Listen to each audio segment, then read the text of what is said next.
All right, so AOB Heifers, obviously that's a class that's fairly challenging. And the main thing with this, before we get into the actual animals, is to remember that accuracy is the most important thing. And so I listened to Junior College, and I'll kind of reflect back on that as I go through the critique. I was super impressed with how accurate most of those sets were, and even partial accuracy on most of those heifers was really, really good.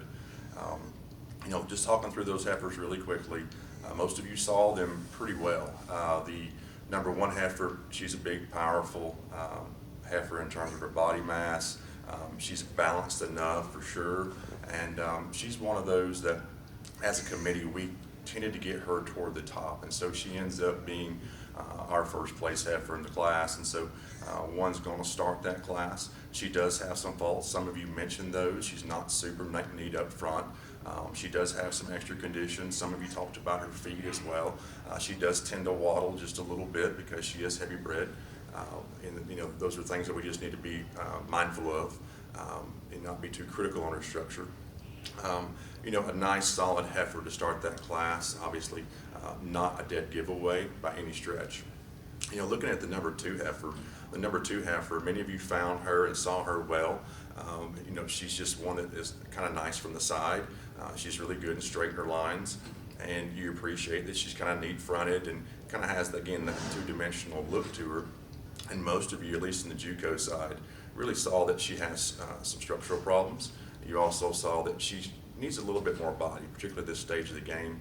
And then many of you talked about how she kind of narrows up her pins, and she does. So she's a challenging heifer to find in this mix. And one reason why this class is kind of challenging is because you've got two heifers that are more traditional purebred, as I would call it, 1 and 3. And then you've got two show heifers and more club calf or showbred type females in 2 and 4. So that's one thing that makes this class fairly challenging in that way. And so moving on, we've talked about number one of the more practical purebred type females, and we've got 2 more of a showbred one, a very high quality one, and that kind of keeps her off bottom in this particular case with the committee. And then we get into number 3. Number 3 is a lot like 1 in a lot of ways in terms of she's the purebred look to her, and there's not that flashy front end, not the extra fancy hair, and not the extra pizzazz from the side. But at the same time, 3 does have the body volume. She does have muscle thickness.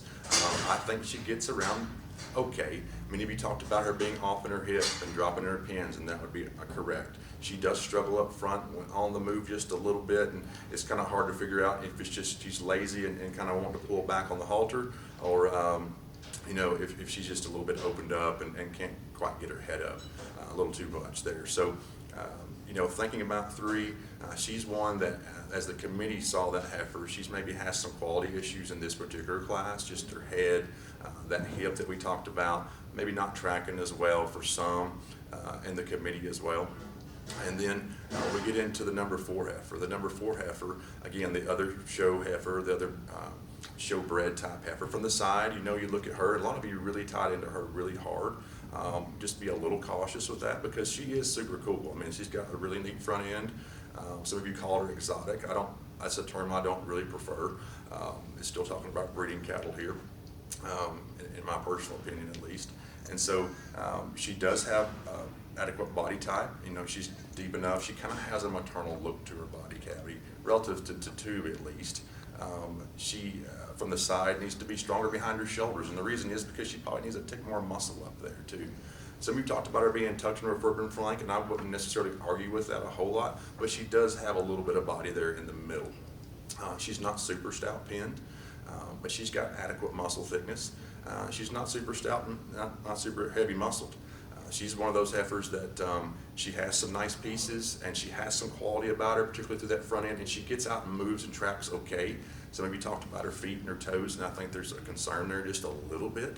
But overall, that 4 heifer ends up being a pretty nice overall candidate in this particular class.